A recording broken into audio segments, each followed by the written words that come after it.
This is really fitting song in light of the recent election, wouldn't you boys say? Didn't even think about it when I picked that tonight. What's up, everybody? Mike and Lev's Talk Football. That was obviously War Pigs by Black Sabbath. Absolute classic. We are so happy to be with you guys here tonight. Had some incredible Champions League games today. And we are here with none other than the famous Dr. Russell Franks, our La Liga expert. Franks, how are you, bud? I'm doing fine, guys. Good to see y'all again. Good to talk to y'all again, I guess. Absolutely, man. We're so excited to have you here tonight. Mike, how are you, brother? I'm good, man. What a crew. So glad to have Franks here. Yeah. Been looking forward to this. Absolutely. So as we do every single week on the show, the first thing we're going to do is take a quick look at the EPL table, since that's what we focus on. Up top in first place by themselves for the first time all year, my team, Manchester City, with 29 points. Chelsea in second with 27 points, tied on points with Liverpool at 27. Chelsea are ahead by 3 on the goal differential with a goal differential of 19 to Liverpool's 16. In fourth place, we have Tottenham Hotspurs at 24 points, 3 behind Liverpool and Chelsea. Arsenal, 1 point behind them with 23. Bournemouth in sixth. Man United in seventh. Watford, Everton, and Leicester rounding out the top 10. And at the bottom in the drop zone, you have Grant Harris's Fulham at the very bottom of the table, Cardiff right above them, and Huddersfield right above them. So because we have Russell Franks with us tonight, we are going to focus on La Liga and the Champions League tonight. But because we're devoted to the Premier League, we're going to run through the weekend's results really quickly. Man United came back from being down against Bournemouth to win 2-1 on Saturday. And that really set the tone for that game. Was a really good representation of, I think, where Man United are as a team right now. Mike, do you want to kind of wrap up that game? And I think it really connects to the Champions League game that we witnessed today. Yeah, it's weird. Like, I been super low on Manchester United. I'm still not convinced. I have a couple things I want to say. On the Bournemouth game, they looked awful first half. They had this thing of putting themselves in a hole to be able to come back. Of course, I'm saying that comment in the context of just the Premier League weekend. And if you would have told me in the first half they were going to come back and win it, I would have just wouldn't have believed it. Bournemouth were a little bit wasteful. But they did come back and win it, kept it late. And the other thing I want to say, right, we've been down on Manchester United all year, right? Oh, basically, yeah. Continually. Yeah. Yep. And tell me this, have we been super high on Arsenal? Would you agree with that? Yeah, I think so. So they're just 3 points behind Arsenal. Yeah. What does that mean? Is it we just love to hate Mourinho? Has Arsenal not been that good? Manchester haven't been that bad? I don't know. Yeah. Just an interesting thought experiment for me while I'm looking at the table right now. Right. That's a really good point. Everton beat Brighton 3-1. I thought they had a really good performance. I think everybody listens to this show knows I've been high on Everton. I like the style that they're playing right now. They're really getting after it. They're attacking. That was a fun game. Newcastle finally got a win. Was that the dub, man? Was that their first win of the season, Mike, over Yes. Watford? Oh yeah. Yeah. Uh-huh. So big for them, big for your boy Rafa. So we'll see if 1-0. That's what you would expect. They've played much better in other games for this to be their win against Watford. Yeah. For this, it's just interesting. Yeah. West Ham beat Burnley with a score of 4-2. I think West Ham are going to kind of continue to do this. I think they're a mid-table team. Pellegrini's got them playing some decent ball, so they're a lot of fun. They're like Everton. They're very progressive and enjoyable to watch for me. Leicester won 1-0 against Cardiff in a very emotional game. Because we were off last week, we have not really discussed the tragedy that happened, but I'd say we pass over that and just say that our hearts have been with Leicester during this time, and not surprised they got the win over Cardiff. Arsenal played Liverpool and drew 1-1. That was a very exciting match. I really enjoyed that. Mike, do you want to wrap that match up for us really quickly? Both teams played pretty well. I thought Arsenal bossed the midfield. I thought they I don't know, fair result, I guess. I thought Lacazette was super class. Without Van Dijk, we would have been in trouble in that match, but that's why you have players like that. Our defense looked really good. It was a weird match. I think both teams could have had a penalty. I don't know, fair play. Like Arsenal are there to be respected. It'll be interesting to see them cycle back through the top teams. Yeah. City beat Southampton 6-1. Huddersfield won over Fulham. Chelsea over Crystal Palace 3-1. And Wolves lost to Spurs. Spurs with the comeback win in that game. Alrighty. Because we have none other than the infamous Russell Franks with us. Franks, talk to us about La Liga. What is going on over there, man? It's madness.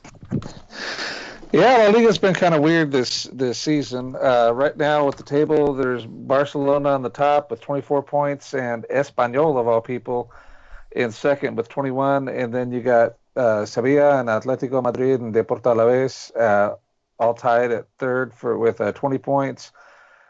And then after that, you have Real Madrid with 17. And see, in the rest of the top 10, you got Levante, Getafe, Valladolid, and Girona. That's the top 10. And then down in the drop zone, you got Leganés, Rayo Vallecano, and Huesca, all in the cellar. La Liga's been weird this season. Barcelona's done okay. Should be doing better. Could have done better. But, they've got one loss, in a game that they should have won against Leganés.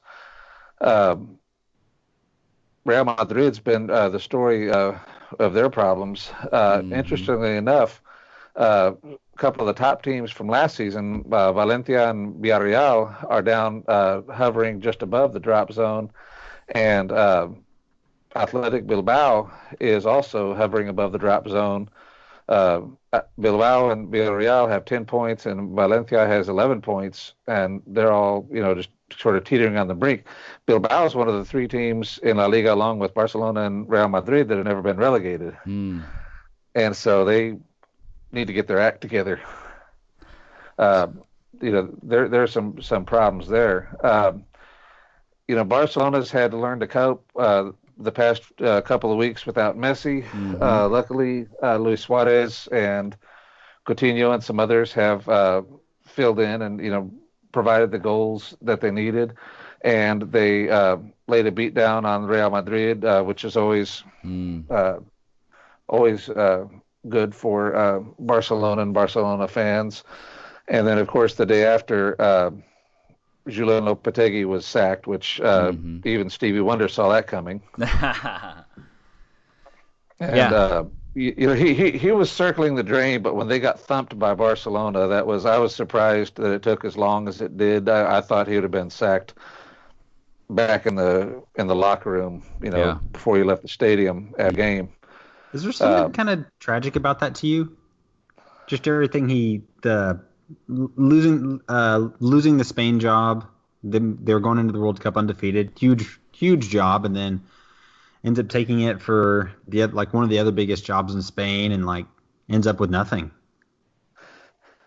Yeah, it's almost like a Faustian bargain or something like that. That when all that thing happened in the summer, that was just a real weird thing that I think really screwed up Spain in the World Cup, unfortunately, and it wasn't. I don't know. For some reason, I wasn't surprised when it went to hell in a handbasket this season with Real Madrid. They've not looked good. They will have flashes where they look solid, and then they'll have times when they just have not looked good at all. There seems to be a problem with cohesion and playing together that was really evident in portions of that game with Barcelona. They had problems in the first half. They seemed to come out in the second half. They made some adjustments. They were looking good. They got a goal back and were within a goal. And then Suarez scored another goal, and they just seemed to melt. For me, it's like the Champions League success is almost kind of overshadowed the underlying something at the club. I remember Zidane's last post-match interviews, he kind of was just hinting kind of saying some things need to change around here, hinting that there's something rotten going on with the club. They finished 17 points or something like that back of you guys last season. It kind of glossed over not great Yeah. domestic league. Yeah, I think it's one of those things where I think that, of course, Ronaldo's departure had a bigger impact on the club than they realized, or that people wanted to realize.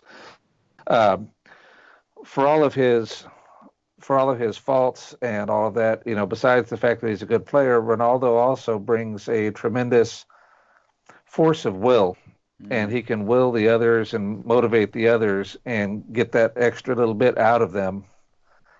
And they don't have that now, and that's one of the problems is that even though Sergio Ramos is the captain. If the coach isn't doing it, then you need somebody on the field that's going to rally the troops, and they don't seem to have that now.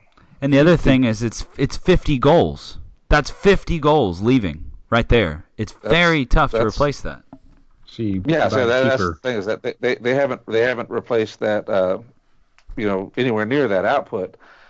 The other problem is that they've been pretty quiet in the transfer markets. The past couple of transfer windows, they've done a few things here and there, but they haven't had the big blockbuster signings that people were talking about. Back I guess before the start of last season, they were in the hunt for Kylian Mbappe. He wound up going to PSG.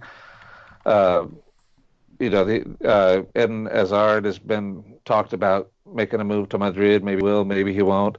They were after David De Gea for years, and then I guess they finally gave that up. They brought in Thibaut Courtois from Chelsea.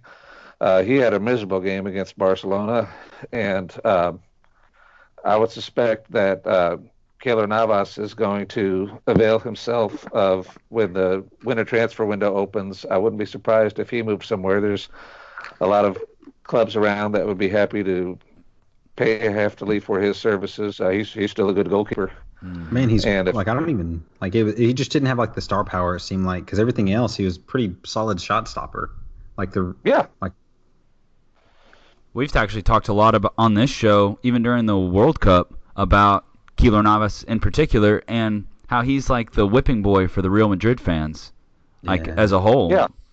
Did you guys keep up with this whole Antonio Conte saga with Real Madrid and how it fell through? Yes, a little bit. It seems like Ramos, and I don't know what you've kind of read, Franks, but it was going through, and Courtois used to play with Conte, and he's a pretty tight, very instructive on his players, and Ramos comes out in a press conference and basically says, we don't need a manager who's going to come in here and tell us what to do. It's important that they let the players kind of do what they want, and Conte backed out of the job supposedly, but I mean it was really highly reported. He thought there was going to be too much controversy.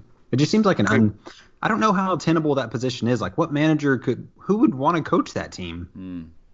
Well, yeah, that's the problem is that they're micromanaged by Florentino Perez so much that that had a lot to do, I think, with Zidane leaving. I think he got tired of it, and his doctor is probably happy. His blood pressure is probably happy. He had great success, but I think after a while, he kind of achieved what he was going to achieve and got tired of all the BS. And he's sitting on a truckload of money. And he's got Champions Leagues as a player, as a coach, a World Cup title. That's it, man. I follow him on Instagram. Yeah. He looks very happy. He's hiking a lot. Yeah, so he can get some relaxation, do stuff with his family.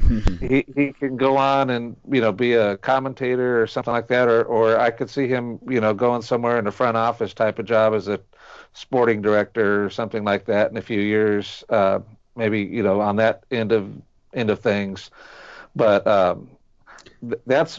Part of the problem is that they haven't brought anybody in. They've got a squad that's getting older. Their stars are not getting any younger, and they've not filled in that gap either in terms of transfers or in terms of bringing up youths from the academy and things like that. I mean, you might not replace a Cristiano Ronaldo and all of his goals, but if you have a couple of youngsters and up and comers and bring in a veteran, that can help make up the gap. But looking at their roster, they got Sergio Ramos is 32, Marcelo's 30. Let's see, Luka Modric is 33. Benzema's 30. Gareth Bale's 29.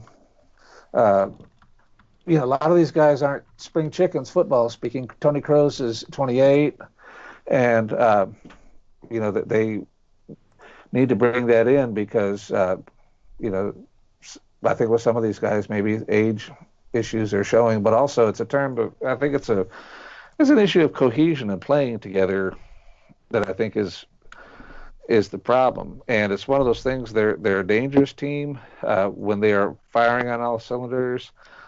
They can beat anybody. They're even though they don't have Ronaldo, they're still very dangerous, and they can take you out in a heartbeat. But I think it's a question of they got to get their act together somehow. I listened to an interview recently with Jorge Calderon. He was like one of the ex-presidents, like 2 or 3 back, and he was suggesting that they don't have the money anymore to do that, like that whole Galacticos thing. Like now you have to spend 150, 200 million to even get a player, and they're doing all these stadium renovations that cost like 500, 600 million. Like otherwise, like totally what you guys said, you lose 50 goals a season, and then you sign like a right back, a goalkeeper, and like that's basically what they did in the summer. Like, yeah, I don't know. And like what? Karim Benzema is still the number one striker there. And you were talking to your point, Franks, about getting a little long in the tooth. I mean, really, this is Real Madrid, and I know Benzema is a club legend, is a phenomenal player, but don't you think there should be somebody else challenging him for that spot? I mean, isn't that the Real Madrid way, is to have competition at every spot for each position, try to urge the players on? I believe that a lot of Madristas were thinking that Marco Asensio was going to be the guy, that was going to be really stepping up and kind of taking that mantle from Ronaldo and starting to handle that goal load. And it just doesn't seem like it's happening yet, from my perspective.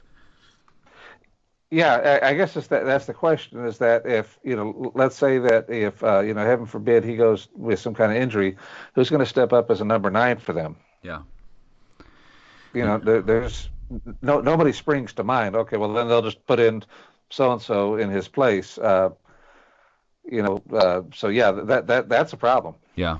So I'm sitting here looking at their lineup for their Champions League game today. They beat I can't even pronounce the team. I've never heard of this team that they beat. Pilsen. Victoria Pilsen. Okay. They beat them 5-0.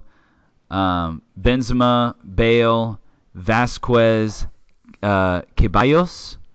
So that's their front attacking 4. I'm not sure who Ceballos is, or I don't know Vasquez either. Let's see. Lucas Vasquez is a attacking midfielder, winger sort.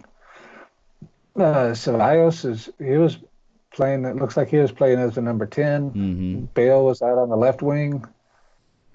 Yeah, yeah. Those aren't exactly household names. Yeah. The big names that you associate with that bunch. I mean, granted, they were going up against Pilsen, which is is a Czech team. You don't know the team, but we know the most famous product from that town. Oh, the Pilsner beer, yeah. yeah, definitely. But yeah, so they thumped them pretty good. Was it 5-0? Yeah. Looks like Benzema had a couple. Even Casemiro, Bale, Kroos. Okay, not totally unexpected. That's not unlike. Who was it that Manchester City thumped today? We beat Shakhtar Donetsk, and beat them 6-0. Hey, so they gave you guys a good match last time though. I didn't think it'd be like that. Like, I mean, I think you guys won the other leg like 3-0 or something, but I mean they played. Yeah. Like 6-0 indicates to me like they didn't play. Well, we were at home, and we're on an incredible run of form. Let's talk about City in a little bit, because I have a lot to say, to be honest. In the light of all this financial fair play, I think we need to talk about that. I think it needs to be addressed. So let's come on to that though. So we're gonna do it. We're going at it. Can only imagine what's about to happen. I've been thinking about this all day. So anyway, Real Madrid. I just see the issue right now is the players cannot run that team. That's why you have managers. You have to have someone to come in here and organize. You have to have someone. I know there's a lot of ego stroking that goes on at Real Madrid, and that's obviously what they want. That's what Sergio Ramos wants. He wants constant, just support, and whatever you want, Sergio is fine. So I think until they get somebody to come in there and kind of crack the whip a little bit and get the players in line and really lay out a game plan, I'm not sure what's really going to happen. And did they already announce who the new manager is? I think I missed that. Like who their long-term guy is going to be? I haven't heard anything about a long-term. Yeah. The guy, is it Sari or somebody that's the interim caretaker? Solari, yeah. Yeah, caretaker. I guess he was the coach of their B team or something. I don't know. I haven't heard anything in terms of rumors about if they've been in negotiation with anybody, a bigger name person. I heard right after or even before what's his name got fired that Conte's name was being thrown around, and I thought to myself, I said that will be a disaster. That seemed like an extremely poor fit. And I'd love to have Ancelotti right now, but I don't think he'd leave Napoli with the way they're playing. Why'd you think Conte would be a bad fit? Because he's too needy as far as control goes. Like he has to have a lot of power. Or? Yeah, I think he and Perez would not would hit it wrong from day one, and then I think that type of individual is really good when you've got a team that is young and up and coming and hungry, and they need to sort of somebody to help shape them and kind of whip them into shape and focus them. Yeah, that's his style for sure. When you have a team that's a bunch of guys that are at or about 30 years old. They're older. They're more experienced. They don't want to deal with all that crap. They they don't want a drill sergeant. Yeah. And Conte's kind of a drill sergeant. Yeah. And so I could see him losing the locker room, or he and Sergio Ramos, coming to fisticuffs or something like that. And the thing is that neither one of them guys are going to back down an inch. Yeah. And so that team is going to need somebody that can manage egos and all of that, and that's the thing that I think Zidane was really good at, is that he was able to juggle the ego of Ronaldo and others, and try to, as best as he could, keep everybody happy and on the same page. And I think that's where a lot of his skill as a manager was. He was a decent X and O guy and all of that. But as far as managing the personnel, since he was a top-notch, world-class player, he commanded respect. But then he knew how to keep the Ramos and Ronaldo and everybody, kind of keep them. Yeah. Keep them together, right? And I think that's whoever manages that club, that's being able to manage those egos, and then the ego of Florentino Perez and all of that. That's what you have to do. It's I don't know that it's not necessarily much about whether you're doing a 4-4-2 or a 4-2-3-1 or whatever like that. It's personnel. Yeah. And people. Do you see them? Do you see Real Madrid? Basically, let me ask it this way: do you see Barcelona walking La Liga? Basically, like it's almost over. You might as well hand them the title at this point. I mean, talking about a gap of 7 points from Real Madrid to Barca right now. Is it? Can we call it? It's hard to say. It's still. We're in the middle of the season, but there's a lot of football left to be played, and stuff happens. If Sarri can get the guys together and get them through those tough La Liga games, it's one thing. They beat. I don't even remember who they played this weekend, but they thumped them pretty good. But it wasn't one of the top teams. Can you go into the It used to be the Vicente Calderon. Now it's the Wanda Metropolitano in Atletico Madrid. Can you go there and pull out 3 points? Can you go to the Mestalla at Valencia and pull out 3 points? Can you go to Sevilla and pull out 3 points? That's going to be the tough ones, and it's not just the big games. It's those little midweek games where they get surprised by Levante or somebody like that. Uh, those games that they should win. That I think that's where his managing abilities are going to be called into question. Those guys can get themselves up for the big games. For the Barcelona games and the Yeah. When they advance to the knockout stage in the Champions. But when they're going against a third tier team in Copa del Rey, are they going to manage the same sort of effort? Yeah, hey, and are the players going to care and motivate themselves? Right. And so we'll see. It's hard to say. I don't think we need to call it at this point. There's a lot left to go. Barcelona has. We've had some games this season where we've looked pretty good. We've had some games where the defense has looked shaky. Barcelona's never been one of those teams that's considered one of the defensive stalwart bedrock type of teams. Mm-hmm. The defense is, at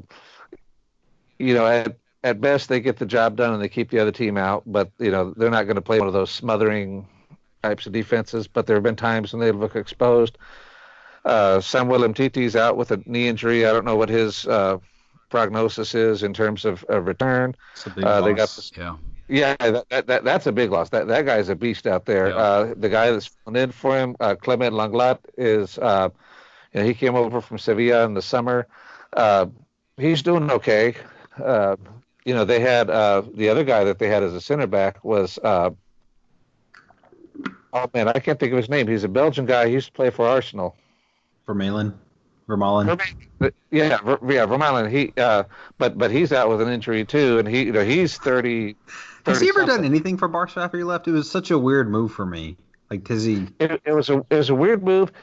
He's had some moments where he's put in some good time. There was some time last year where I think Umtiti was out with a hamstring or something like that, and he actually played in the Clásico last December where they beat Real Madrid 3-0. Oh, wow. Okay. And he played like a beast that day. But then there's also times where he's shown that his 30-something years is, doesn't have the pace that he used to, and he's gotten smoked a few times, and by some younger, more spry players, and so that's always the key thing, with Barcelona is looking at the defense. They've made some good moves in the off season. They brought in this Brazilian player Arthur. He's a midfielder. He's a controlling midfielder. He looks really good. Lots of potential. Fit right into the system. He started playing regularly now, and so you're looking at in the midfield. Vidal's been coming in as a sub, but you're looking at in the midfield lately. They've been doing, of course, Busquets, and then Artur and Rakitic, and they've been having Coutinho out on the left wing. It's not the best fit for him, but I think they're still trying to find with this year's bunch of players the best combination and the best positions. Where people can be at their best. The other, and of course, you got Messi that on paper is, on the right, but he goes wherever the heck he wants to and does whatever he wants to and usually does it brilliantly. Suarez has started to pick up. He's going to have some, his form hasn't been real good, but he's picked it up since Messi's been out, which is good. We need him back with, back to his, 2014, 2015 levels.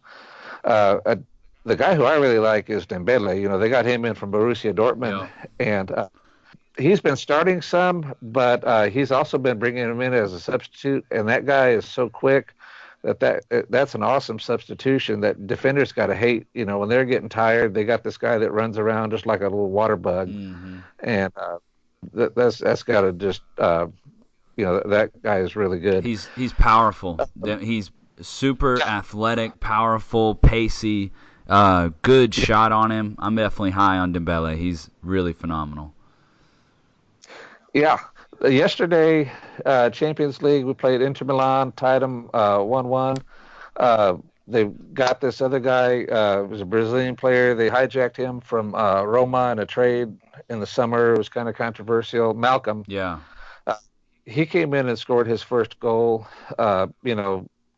fairly late in the game. But he's also somebody that it would be nice to see him get more playing time. I saw him when they played when they went on a tour in the U.S. this summer, and he looks like a good player. And it would be nice to have a solid fourth forward that can come in there and rest. They can take one of the other guys off. Messi or Dembele or somebody, and get him some rest late in the game and bring that guy in.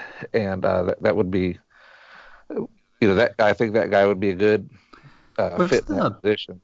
I watched Barca a lot with Pep and like the very like kind of smothering possession, and then I remember the team going very direct for a bit. Like, can you kind of describe the play style for people like me that don't watch Barca week in and week out, just see the odd Champions League game? Like, what's the kind of focus now? How do you like recycling of the ball and things like that? It's kind of strange because they're still very very possession oriented. It's not the tiki taka of the Pep Guardiola era, but there's still a lot of that there. But they do what they do now is a little bit more long ball and a little bit more switch of play. They do that a lot. They exploited that a lot to good effect in the Real Madrid game. Back when when Luis Enrique was the coach, he and Jordi Alba had some kind of falling out. I don't know what the heck happened, but he wasn't playing him a lot, and he's come back to life since Luis Enrique left. And now that they've got Jordi Alba and Coutinho out on the left side, that really opens some things up on the left side because you got two pretty pacey guys, and they're a handful for the guys on the right side of the defense. And but there's a little bit more of long ball to it, but it's still fairly possession oriented. The other thing, and this was a thing that Luis Enrique brought in there, is they do more counterattacking now. When they get a chance and they get a break, they try to get downfield in a hurry and exploit it. That's a couple of years ago when they played Arsenal in Champions League. In that game, there was one where they got a beautiful break, and Messi and Suarez went down there and just Peter Cech didn't know what to do, and it was a beautiful goal. But yeah, so their style of play is evolving with different personnel, and their star players are also getting older. Now a lot of their guys are on the other side of 30, and so it's evolved.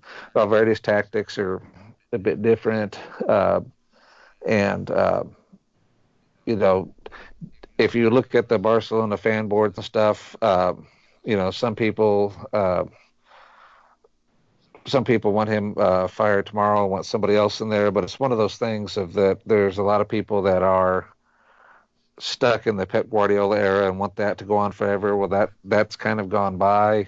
It was beautiful when it happened, but life moves on, and it's kind of the same way that Dallas Cowboy fans look back upon the Jimmy Johnson era and all of that kind of thing. That for Cowboys fans that was great, but that was 20-something years ago. Yeah. Yeah. So I want to segue this into a discussion of the Champions League a little bit, because that's where Barcelona normally really plays their best, or we really get to see them shine. And obviously I'm looking forward to a repeat matchup of City versus Barcelona. I'm hoping that happens at some point, because I'd love to see Pep's City really come, now with this form that we're in and the way that we are adapting to the Pep style, and we're really becoming a Guardiola machine. I'd love to see us go up against Barcelona sometime. At least I say that now. But it seems like an exciting prospect, Man City versus Barcelona in the Champions League in the knockout stage. It looks like you guys are going to win the group. Inter is 3 points behind y'all right now after that draw today. The group stage is kind of winding down, so we can really take a good look at it and see how everything is shaking out. Do you feel very confident at this point that you guys kind of have the group wrapped up, and how do you see y'all's form going into the knockout rounds? Yeah, since it looks like they've got the group in hand. Let's see what they got: a game against Spurs and a game against Eindhoven, PSV, and Spurs. I guess we played them at White Hart Lane, and so on the return leg they're going to be back at our place. That'll be a tough game. Will it? I don't know. Will it though, Mike? Come on, tell me you're with me here. Will it really be a tough game? Well, like everything else, it depends on if Barcelona is on form that day. They shouldn't be that bad. If they fart around, Tottenham can give them a go. Everybody who listens to this show knows that I talk a lot of crap about Spurs, and we do have Spurs fans on here to defend, and I try to be reasonable. But Spurs in the Champions League, especially over the last few years, last season they did decent. I don't want to forget last season, but they choked, against Juve when they should have won that game last season, and they've struggled to get out of the group stage in the last few years. Now, it's not fair to them really to directly compare them to City, because Lord knows we have one of the easiest groups we've ever had this year. But it is tough for them with you guys and Inter there in that group. Man, to get Inter out of pot 4, yeah, that's the shittiest luck. Yeah, there's nothing. Yeah, so you got to out of all the teams, got to be reasonable to them. But tell you what, they look like we got freaking Red Star Belgrade. I don't know who you guys got. Madrid getting Victoria Pilsen. Yeah, but I think you guys will roll Spurs when they come to the Camp Nou. So I don't think that'll be too tough a game. But what if they surprise us? They have that capability. Yeah. Yeah. So one thing is they got to get in there and take care of business. Yeah. So form. How do you feel about form going? There's a few weeks left, though, before the knockout stages start, so it might be really too early to have a hard look at it. But, what's your gut telling you? You feel like you guys are in the top 3 teams, most likely to win the Champions League, top 5? Where do you think you are? That's tough to say. So far in Champions, they've done okay. They've looked decent. Haven't had anything where they've just looked overwhelming, but haven't looked horrible. When they played against Juve yesterday, they went to their place and played them tough. Had a lot of shots on goal. Their goalie Handanovic or whatever did a good job. Made some good saves of balls that would have gone in the back of the net. And so, the form is looking decent. We'll see when we get Messi back. And with Barcelona, a lot of times form correlates with international breaks. And coming into Champions League, like after international breaks, always worrisome. And it probably is for most teams, but usually it takes a game or two coming off an international break for everybody to get back into sync. One thing that helps with that now is some of the players, Messi, Piqué, and some of them aren't playing for their respective national teams, and so they can use that international break to rest, heal up, train, and all of that, which, those guys are getting older, so that's a really good thing. But still, the heart and soul of the team, Coutinho, Rakitic, Suarez and all them are still playing for their respective national teams, Dembele, Umtiti, and so that's always the part that when I see that they've got a Champions League game right after an international break, I kind of like, ooh, I hope they get their act together quick, and so I guess it's a bit early to tell. I guess we'll see how they close out the group stage and how they're looking after that. How they look when they come back after the break, after the holidays and all that. That's historically, that's when they've had some trouble and looked a bit rusty, and took them a game or two to get back into form. So, but it's one of those things where they can do that. I think with Champions League in general this season, Manchester City looks pretty good. The real questions I think are we talked a lot about all the problems with Real Madrid. They're probably going to go through to the knockout stage. It looks like. What are they going to look like? Beating Pilsen 5-0 is one thing. What are they going to do up against? If they get a Manchester City or a Manchester United, or be real interesting to see what happens if they get up against Juventus. Yeah. But that would be interesting. How are they going to do in that capacity with if Saudi or whoever's coaching them? How are they going to do with that? The other question is how's Juve going to be looking when they get into the knockout stage? Like him or not, Ronaldo has a thing for Champions League, and he likes to score in Champions League, and so if they can start getting goals out of him in the knockout stage in the Champions League, Juventus is going to be a force to be reckoned with. And so let's talk. Let's talk about Juve and United after today, because I think that's a good segue since we touched on Juve. Did you guys, okay. Mike? Did you see that goal of Ronaldo's, the over the shoulder volley? Oh yeah, man! What a pass and what a freaking finish! Yeah.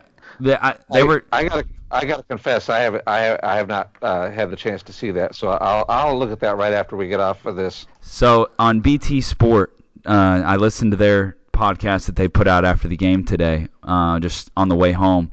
They're calling it. Those guys were saying that they think it's in the top echelon of the best goals Ronaldo has ever scored in the Champions League.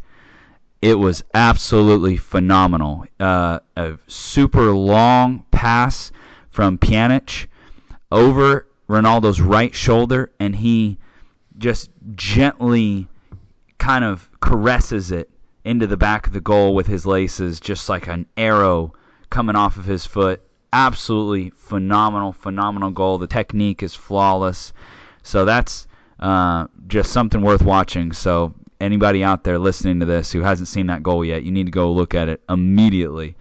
Man United, though, ended up coming back and winning that game today. And this has been a pattern now that we've been seeing over the last few weeks of United going behind in these games, rallying, and then in stoppage time, Fergie time, whatever you want to call it, getting that winning goal or getting that equalizing goal, and then Mourinho celebrating like an absolute clown.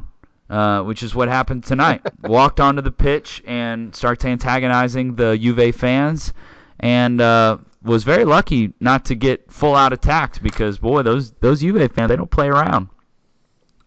So definitely something to keep an eye on. He came out afterwards and was saying that the Juve fans were the whole game calling him some choice names and throwing some choice words at him and singing at him in a coarse way, which I believe that 100%. So, it's all in good fun. I think it makes it definitely makes it more interesting for sure when you got Mourinho out there antagonizing the crowd. So it's interesting. United, though, this is a perfect lead into the derby this weekend, with United getting this win. They're kind of on an uptick in form right now. Mike and I have been calling for Mourinho's head for the whole season, pretty much, for the abysmal way they've been playing.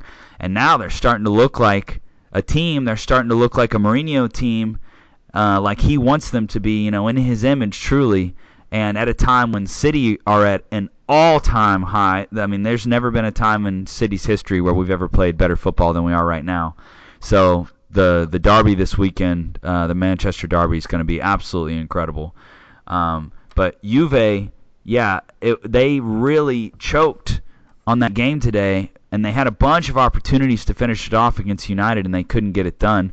Now they're still going to go through. They're probably still going to win the group, but this is something that if I was a Juve fan, I'd be a little concerned about, that they didn't kill that game off today. So it'll be interesting to see what happens with them going forward. Either of you guys have anything you want to add about about Juve and their recent form, or United, or anything in this group with Group H right here? Mike, anything you want to add? No, I thought Juve had a lot of chances. Hit the bar a few times. Like they were wasteful, but I mean fair game to United. Yeah. You know. Yeah. So I want to move on, and Mike, I want you to talk to us about Liverpool and about the group, because Mike, are you concerned that your boys may not make it out of group play? Yeah, I don't think we will make it down to the group at this point. I'd rather just not play it than play Europa League, you know? Yeah. I mean, we could win Europa League. The top three. I mean, so I'll just talk about this game against Red Bull in isolation. Like the crowd definitely affects it. There's a couple things. One, they didn't take Shaqiri because there's like a lot of political drama. Yeah, like Mkhitaryan also didn't go to a final that was in. I can't even think of like the conflict or whatever it is. But anyways, there's some kind of international kind of conflict, and there's racism and stuff, and like they decided not to bring Shaqiri. So that's a mistake. Like he's the most electric player right now. Like the intimidation worked. We didn't bring him because of it, and that's really unfortunate. In this game, not our strongest midfield. Lallana is definitely past it. There was no pace or like zip in that midfield. Red Bull came out and targeted Fabinho, and he just looked like not bled in. Maybe this is why he hasn't like really started starting yet, but he's just moving super slow. Got picked off quite a few times. I mean, the team didn't play well. Like in Klopp, the substitutions weren't good. Like bad first half. First sub, he goes right back for right back. And I don't know, like that's just a negative null sub. It doesn't do anything. Salah had an okay first half. Mane had an okay second half. Robertson and Van Dijk had great games, but otherwise there's no. I hope this is like some kind of spark. After the match, they asked Klopp, where it went wrong, and he said, "Well, I only have 10 fingers." I'm sure he's more than willing to take part of the blame. Like we've looked stagnant at times. In like the Arsenal game, we looked okay, but in other matches, like Chelsea, we probably should have lost that match without the wonder goal from Sturridge. City probably should have lost that match without a penalty miss. Like this has kind of been going on, but the league form doesn't quite suggest it, because our defense has been so good. I still think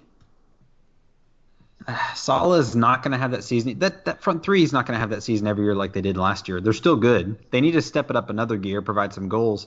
But our team desperately needs some contribution from the midfield. Since Coutinho left, we haven't had it. Yeah. Like Keita on and off injured. He's barely had any time to play into form. Like you have a midfield of Milner, Lallana, and Fabinho. Fabinho's not a front forward. Milner, he's a workhorse. We know what he does. He gets the odd goal. That's fine. He does his thing. But Lallana's not going to cut it. Like we got to get Keita in that team. Yeah. Otherwise, I don't know where the midfield contribution will come from. And this team is big time hurting without Henderson. Yeah. How long is he? So, how bad is he injured? I didn't actually realize he was injured. I don't know the answer to that. Okay. So the group right now, as it sits, Napoli's on top with 6 points. You guys are actually even with them with 6 points. Goal differential, it's not like you're crazy behind. PSG's in third place with 5 points, only 2 ahead of you guys on goal differential. I think you might be selling Liverpool a little bit short here, Mike, and that you still have a chance. The next Champions League game for you guys is going to be against PSG November 28th, and that's going to be away. But that's a winnable game. It's not like we're talking about that you have to go against Barcelona and go to the Camp Nou. You can beat them. Beat PSG away, and then we got to beat Napoli at home. And the way we're playing, like I'm not convinced we can score the goals to keep up with those two teams. But right now, that group is open. Like that's anyone's group for the taking, in my opinion, at this point. Well, not the fourth place team, but out of the 3 that we expected to be battling it for those 2 spots, I think it's wide open. Franks, have you taken a look? Have you looked at Group C with Napoli, Liverpool, PSG, and Red Star? Any opinion on the 2 teams you think will get out of that group at this point? I have not looked at that, to be quite honest. So we got Napoli, Liverpool, PSG, and was it Red Star Belgrade? Yeah. So obviously, I think right away, at the beginning of this whole thing, when we saw the group, Mike and I were saying, and everybody was saying, that's the group of death. That's going to be very tough to get out of. I think I predicted that PSG and Liverpool would make it out and that Napoli would be the one not to make it. Because Napoli are not the team that they were last season, with their manager leaving. They've sold some of their best players. But they're doing very, very well in the group right now. So it's going to be really interesting to see who makes it out. Mike, I just don't think you can write your boys off yet because there's too much time left and it's too close still. Yeah, I think recency bias with the way we've been playing. We play Fulham this Saturday. Reaction. Need a big reaction in this match. I don't care where you're playing, who's injured. The Liverpool Football Club should beat that team in the Champions League. Period. Yeah, and then you play Watford 3 days after that. I mean, that's another very winnable game. So you could get 2 nice victories under your belt before you have to go to Paris on the 28th and play PSG. So we'll see. That's definitely something to keep an eye on. City is rolling right now. You guys mind if I talk about my boys for a sec? Nah. All right, I won't do it. Go for it. You've been a wonderful host. Come on. So we're playing the best football we ever played. We're absolutely smashing teams. But did we do it at the expense of honesty, integrity? Did we do it at the expense of ethics? So right now, you guys everybody involved in the footy world has seen the leaks that have been coming out, all of the info regarding financial fair play, regarding the Etihad deal, regarding signing Pep. So I want to first start with financial fair play. And for those that haven't really looked into it, would you guys agree with me? Franks, would you agree with me that financial fair play was put in place by UEFA to keep the old guard in control, be that Manchester United, Bayern Munich, Real Madrid, Barcelona, the teams that are true European superpowers, to keep them in control and to keep teams like Manchester City and PSG from spinning their way up to the top level? I mean, that's what I see it as, and I think that's what a lot of City fans and PSG fans see it as. Do you see it the same way, or do you see financial fair play as something different? I got to be honest, I don't know a whole lot about that and don't have much of an opinion on it one way or the other. Do you find it interesting? Do you care that all these leaks are coming out against City? Does it matter to you? What are the leaks saying? I said I don't know a whole lot about that, and so give me a brief summary of what the. Sure. There was some sort of unethical financial transactions or something. Yeah, basically what has happened is financial fair play, from my perspective. Mike, let me ask you this: did you see it? Do you agree with what I see financial fair play as just trying to keep the old guard in control? Basically to stop a new club from getting this massive investment. Right. Is that kind of what you're saying? I don't know. I never thought of it that way. I think that's pretty fair. I think that's a pretty fair way to analyze it. So this goes back. It also go ahead. It also limits the big clubs some, but so many people have violated it, and it doesn't seem to matter anyway. So I don't know. I'm very UEFA, FIFA skeptical. Right.